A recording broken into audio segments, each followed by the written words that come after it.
쿨하고 무딘 사람들 보면서 부러워한 적 있나요? 아니면 주변에서 야, 너 뭐 그런 거 갖고 예민하게 구냐 라는 이야기 듣고 굉장히 빡쳤거나 아니면 오히려 의기소침해졌던 적, 그런 적 있으신가요? 여러분, 예민한 사람으로 사는 거 좀 힘드시죠? 저도 그 마음 알아요. 왜냐면 저도 진짜 예민한 사람이거든요. 그러니까 오늘은 예민한 사람끼리 한번 예민한 사람에 대해서 이야기 한번 나눠보도록 하겠습니다.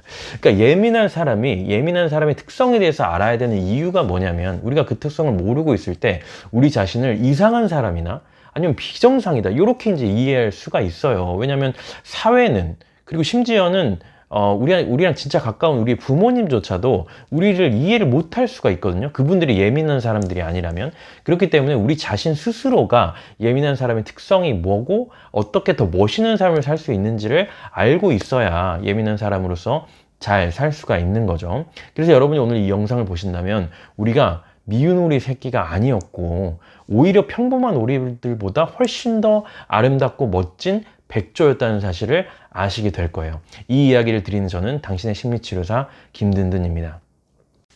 그럼 먼저 그런 우리 예민이들의 특징을 한번 알아보도록 하겠습니다. 첫 번째 특징은 감각이 예민하다는 거예요. 감각 자체가 예민하다는 거예요. 어떤 뭐 시각적인 감각이든 아니면 청각적이든 후각적인 어떤 감각이든 우리 오감으로 들어오는 감각이 들어왔을 때 예민하지 않은, 민감하지 않은 사람들보다 훨씬 더 신경이, 그러니까 이 감각에 관여하는 신경이 더 빠르고 더 많이 활성화가 된다라는 거예요. 그래서 우리가 다른 사람이라면 그냥 편안하게 넘어갈 수 있는 자극도 굉장히 불편하게 느껴질 수가 있는 거죠.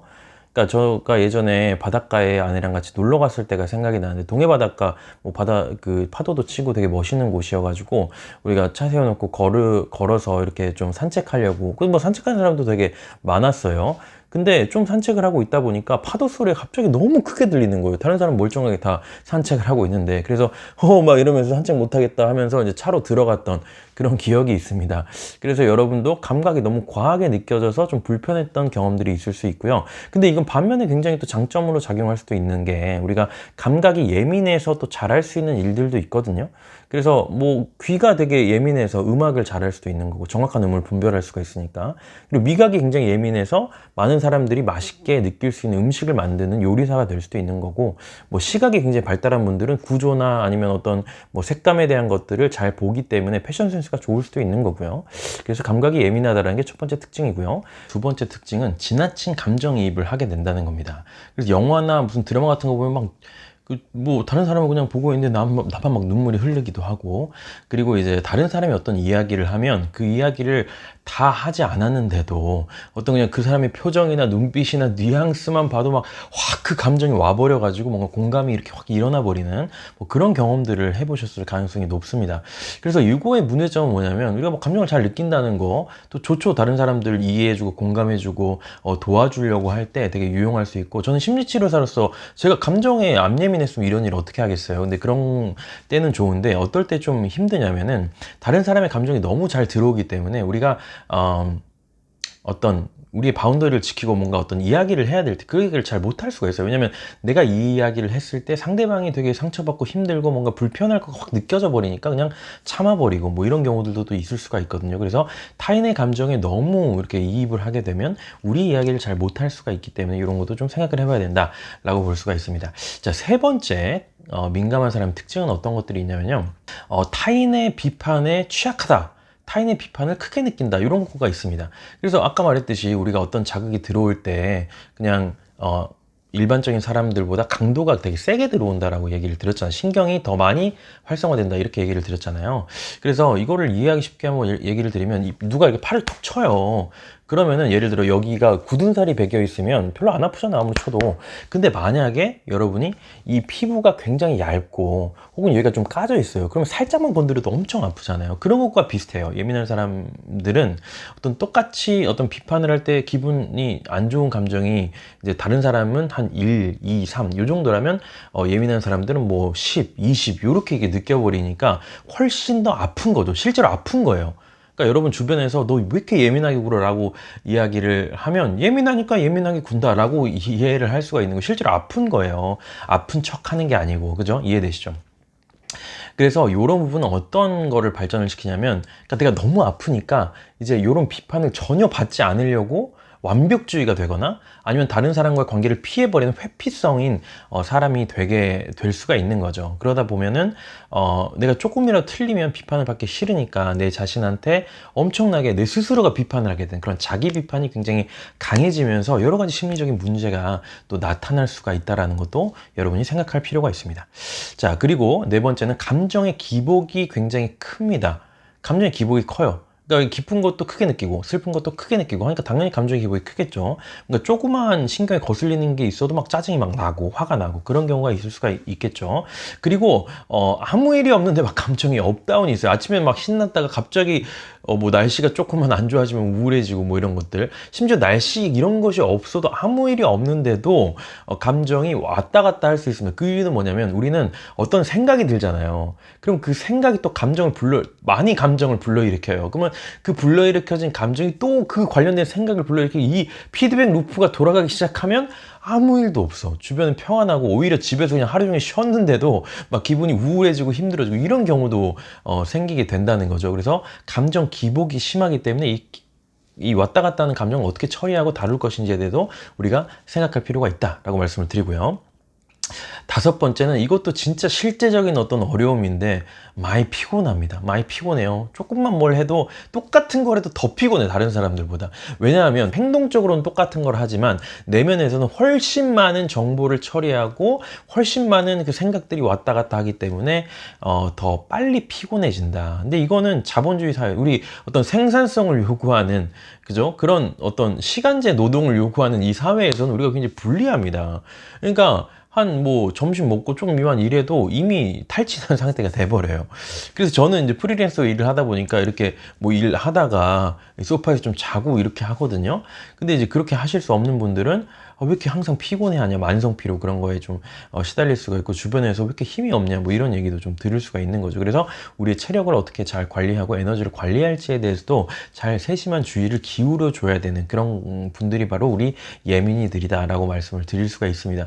그러면 예민하게 지금 이미 이렇게 돼버렸는데 우리 인생 망한 거냐, 이렇게 살기 힘드냐 라고 이야기하시는 분들이 있을 수 있어서 예민한 사람들의 장점도 한번 살펴보도록 하겠습니다. 예민한 사람들의 장점, 여러분이 민감성을 잘 관리하고 나를 잘 알고 나를 좋아하게 된다면, 나를 잘 케어할 수 있는 그런 사람이 된다면 어떻게 되는지 한번 알아보도록 할 텐데, 그런 사람이 된다면 여러분, 예민한 사람들은 진짜 끝도 없이 진짜 멋있는 사람 돼버리는 거예요. 진짜 엄청난 사람들이 돼버리는 거예요. 어떤 사람들일 수 있는지 지금부터 하나하나 짚어보도록 하겠습니다. 첫 번째는, 우리 예민한 사람들은 깊은 몰입을 해야만 해낼 수 있는 그런 일들을 합니다. 우리 지금 4차 산업혁명 시대에 뭐가 우리의 일자리를 위협하고 있죠? AI, 로봇, 이런 친구들이 우리를 위협하고 있잖아요, 우리의 일자리를.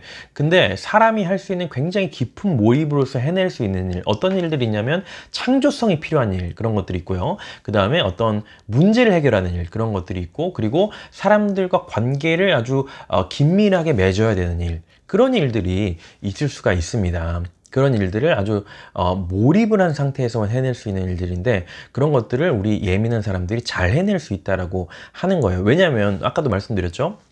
우리가 똑같은 자극이 들어와도 어떤 하나의 일을 시작할 때 그거에 관련된 신경이 많이 활성화돼요. 그래서 이거를 방해받지 않고 꾸준히 이렇게 집중할 수 있는 시간만 확보가 된다면 우리는 훨씬 더 그 일을 잘 해낼 수 있어요. 근데 왜 평소에는 우리는 일을 잘 못하는 사람처럼 이제 보여지냐면, 그러니까 봐보세요. A라는 일을 할 때 우리가 신경이 하나가 활성화가 돼요. 근데 보통은 A라는 일에 확 집중해서 하는 일보다는 A 하다가 또 뭐 다른 사람이 뭐 이메일을 달라고 하면 B라고 C라고 왔다 갔다를 해야, 멀티태스킹을 해야 되거든요. 근데 실제로 우리 뇌 속에서는 멀티태스킹이라는 건 없습니다.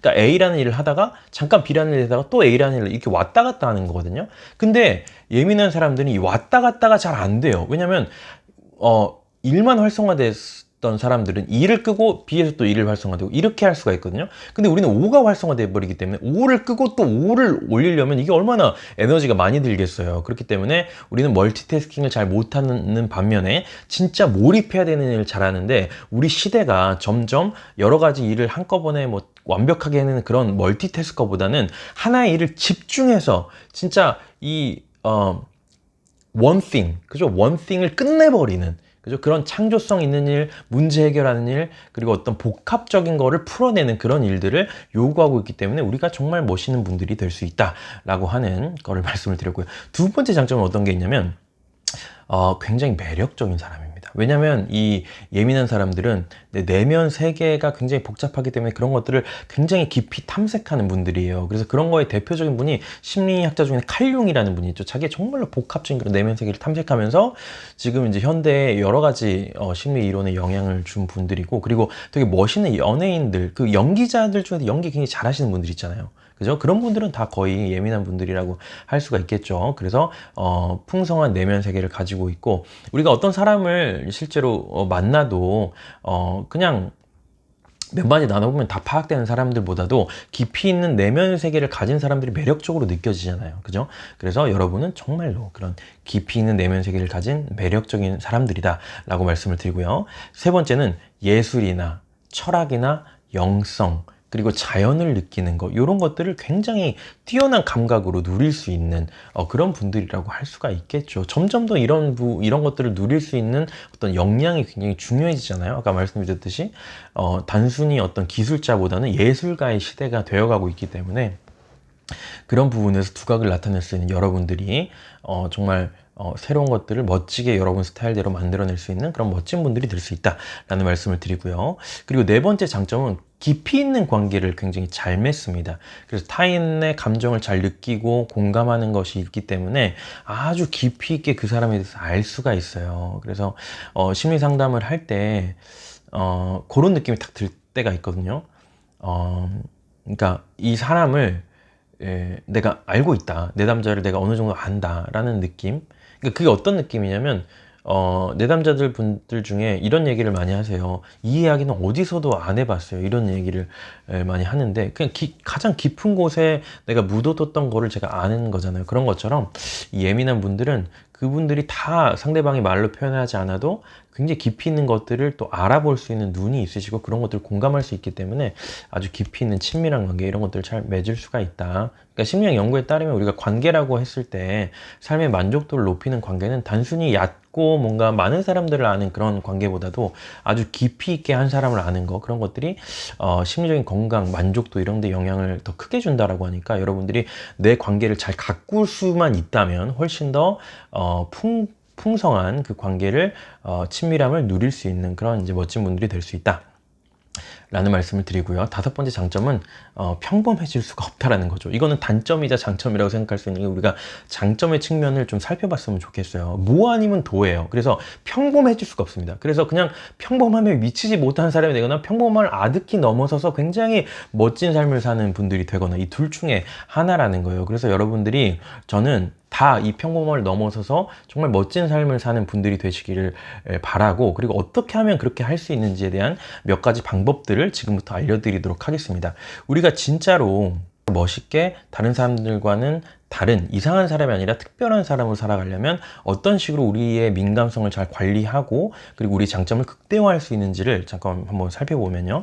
첫 번째로는 여러분 어떻게 보면은 모든 분들은 아니지만 치유가 필요한 경우가 굉장히 많아요. 왜냐하면 민감성을 이해받지 못하는 사회에서 우리가 살아왔고, 그리고 그런 관계들에서 어떤 상처를 받을 가능성이 굉장히 높잖아요. 민감하지 않은 둔감한 사람들보다 똑같은 일을 겪어도 상처를 받을 가능성이 굉장히 높기 때문에 우리 마음속에 이미 그런 상처와 어떤 아픔들이 쌓여 있으면 우리가 이 민감성을 잘 발휘하는 그런 이제 멋진 삶으로 나가기 어렵거든요. 그래서 일단은 여기 쌓여있는 이 상처들, 민감하기 때문에 더 많이 받았던 그런 어떤 것들을 잘 치유하고 해결을 먼저 해야 앞으로 더 나아갈 수 있다라는 말씀을 좀 드립니다. 그래서 뭐 심리 치료를 받으시는 것도 좋고요. 제가 이제 영상에서 소개해드리는 어떤 셀프 치료 방법들을 여러분 스스로 잘 적용하셔서 잘 그런 것들을 활용해 보시는 것도 여러분에게 도움이 될 거라고 생각을 합니다. 자, 그리고 두 번째는요, 여러분에게는 정말 다른 사람들, 그러니까 모든 사람이 필요하긴 하지만 이 예민이들한테는 특별히 안정적인 지지체계가 필요해요. 그러니까 내 감정이 엄청나게 복잡한 것들을 스스로 정리를 하는 노력들을 당연히 하시겠지만, 그게 잘 안 될 때 이 이야기를 나누면서 뭔가 내 감정을 잘 다스릴 수 있도록 누군가와 이야기를 나눌 수 있는 누군가, 그리고 내가 아무리 뭐 나의 어떤 치부를 드러내도 이 사람은 그 치부를 활용해서 나를 공격할 사람이 아니고 내가 신뢰할 만한 사람이다.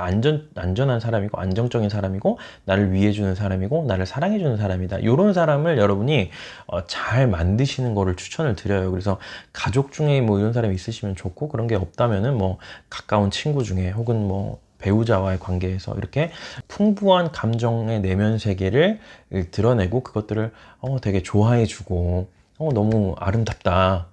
그런 생각들이 뭐 이런 것들을 받을 수 있는 그런 대상을 잘 가지시는 게 굉장히 중요한 포인트라고 할 수가 있습니다. 자, 그리고 세 번째는 물론 이제 지지체계를 가지는 것도 중요하지만 내 스스로도 내 감정을 잘 받아들여주고 느껴주고 그리고 수용해주는 그런 태도를 내 스스로에게 가질 필요가 있어요. 그래서 뭐 지금이라도 연습해 볼 수가 있죠. 그냥 여러분의 뭐 심리 상담할 때, 치료할 때 이런 얘기 많이 드리는데, 그냥 요즘 살아가고 있는 여러분의 모습을 한번 머릿속에서 떠올려 보세요.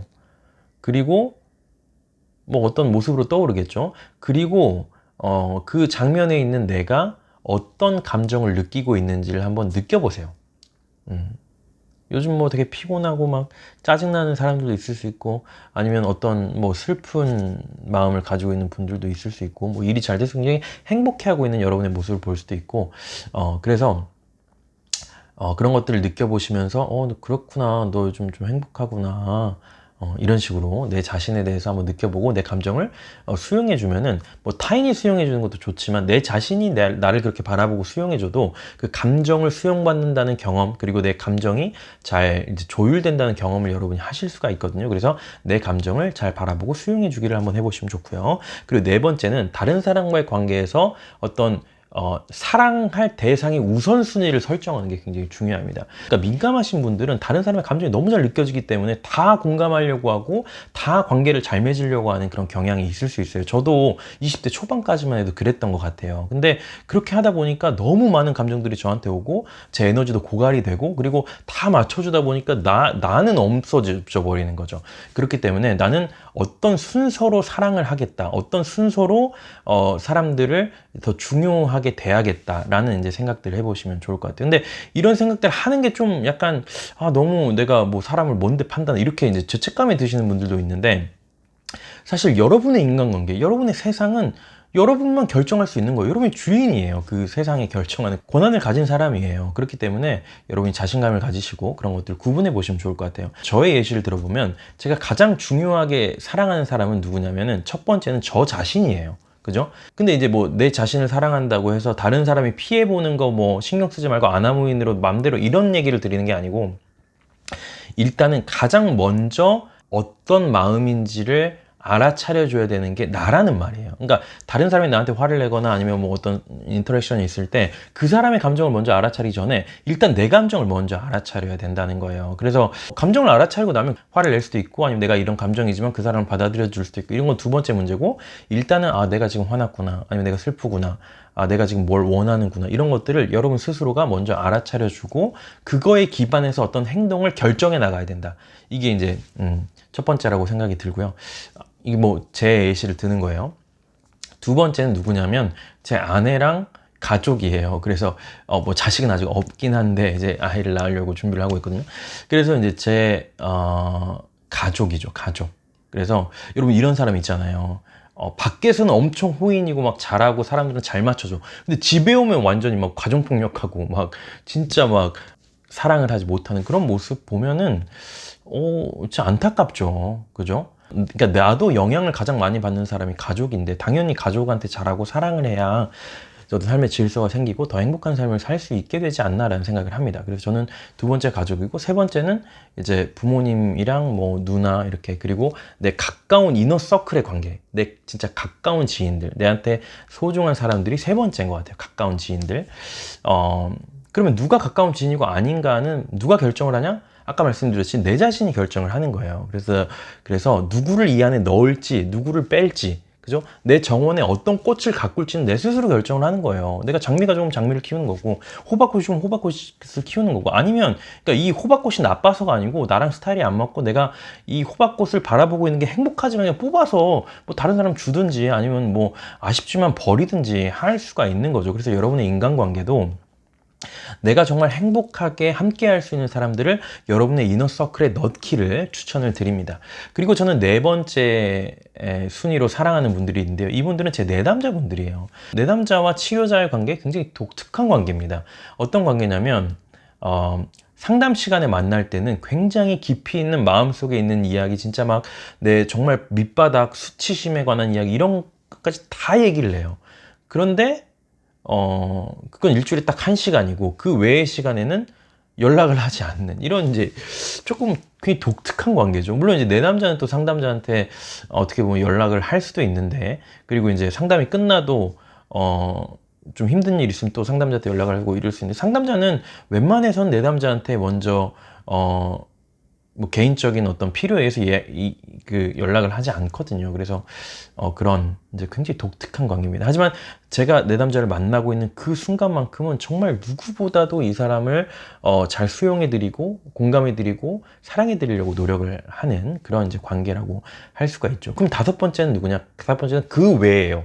모든 사람들이 그 외입니다. 그래서 그 외의 사람들은 내가 굳이 뭐 사랑하려고도 하지 않고 뭐 하려고도 하지 않고 그냥 적당히 예의를 지키는 그 정도에서 이제 만나는 사람들이 그 외의 사람들. 그리고 그 외의 사람들이 저를 공격한다면 저는 그 사람들한테 반격을 할 거예요. 그 사람들을 용기를 가지고 뭔가 반격을 하고 싸워 나갈 겁니다. 그런 사람들이 이제 그 외의 사람들이라고 볼 수가 있겠죠. 이렇게 뭐 저랑 똑같지는 않으시겠지만 여러분도 관계의 어떤 우선순위를 설정해서 그 우선순위에 따라서 내가 결정을 해 나간다면 훨씬 더 여러분이 관계가 굉장히 정리되고 뭔가 더 편안한 마음을 가지실 수 있을 거라는 생각이 듭니다. 자, 마지막 다섯 번째는요, 나 자신을 긍정적으로 바라보는 게 필요합니다. 예민한 사람들이 멋지게 사는 다섯 번째 방법, 나 자신을 긍정적으로 바라보기라는 거예요. 그래서 우리는 진짜 이상한 사람이거나 비정상인 사람이 아니고 자극을 많이 받아들여서 잘 활용할 수 있는 특별한 사람들이다. 그런 능력이 있는 거잖아요. 그죠? 더 예민하게 반응할 수 있는, 그죠? 능력이 있는 거니까 특별한 사람들이다. 그런 내가 좋다, 이런 느낌을 여러분이 가질 수 있다면, 그런 생각을 여러분이 가질 수 있다면 지금보다 훨씬 더 여러분의 삶을 자신감 있게 잘 가꿔 나가실 수 있을 거라는 생각이 듭니다. 결론을 한번 내보도록 하겠습니다. 예민님들, 우리는 스포츠카예요. 스포츠카 어때요? 굉장히 빨리 달리고 멋있죠? 물론 뭐 연비가 조금 이제 안 좋긴 하지만 그래도 그 부분만 우리가 잘 관리하고 해결한다면 진짜 멋있고 빠르게 달릴 수가 있는 거죠. 주변에서 혹시 사람들이 뭐 예민하니 어떠니 이런 얘기를 하면 이렇게 좀 생각을 해보세요. 난 스포츠카야. 야, 너네 같은 경차가 날 어떻게 이해를 하겠니? 너는 나름대로 너네 역할이 있겠지만 진짜 멋지고 폼나게 달리는 게 바로 내 역할이란다 라고 생각을 해보시면 좋을 것 같습니다. 너무 자만하는 것 같다고요? 괜찮아요. 우리는 평소에 많이 쭈구리가 되기 때문에 이렇게 자만할 때도 좀 있어야 됩니다. 좀 자아도취도 좀 하고 이래야 좀 밸런스가 맞는 것 같아요. 그래서 오늘 여러분이 정말로 멋진 스포츠카라는 이야기, 그리고 그렇게 정말 연비를 잘 관리해서 이 스포츠카인 나를 잘 활용하려면 어떻게 하셔야 되는지도 좀 말씀을 드렸고요. 그런 부분들을 잘 활용하셔서 진짜 여러분 평범하지 않은 특별하고 멋지고 어마어마한 인생을 여러분들이 다 사시기를 응원을 드리면서 오늘 영상을 좀 마무리해보고 저는 다음에 더 좋은 영상으로 여러분을 찾아뵙기를 약속을 드리면서 여기서 인사를 해보도록 하겠습니다. 다음에 또 만나요. 바이바이.